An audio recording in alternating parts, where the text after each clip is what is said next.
Media बंधु समस्त धन्यवाद जनाऊँ। मालकानगिरी जिला स्तरीय ऋतुकालीन सहायता शिविर आज अनुष्ठित हो 2024 आर्थिक वर्ष जो मैंने सब तोड़ी 10,000 अधिका पत्र देते से 2 लाख टंका उत्तराधिकारी मानक 2 लाख टंका प्रदान कर समुदाय 2021 रु 2024 आर्थिक वर्ष तोलाणी मानकर पैसा आज बैठक कर 145 जन लोक उत्तराधिकारी को आज बंटन कर ऋतुकालीन सहायता ए 2,90,00,000 टंका विधायक श्रीजुक्त नरसिंह माड़कामी ऑनलाइन माध्यम से पेमेंट निज बैंक खाता को आज सहित आम गोटे अभिनव पदक्षेप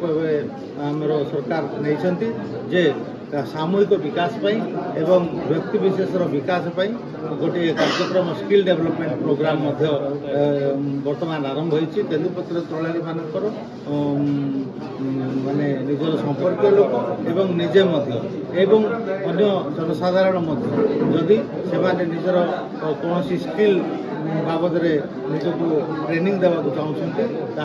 तेंदुपत्र विभाग गोटे ट्रेनिंग सेंटर बालीमेला ठारे खोलिया चाहते विभाग तरफ से आमर जिलार 6टी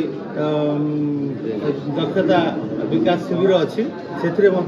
पठेकी आमर तेंदुपत्र तोड़ा सांगे सांगे आर्थिक उन्नति किभली हम एवं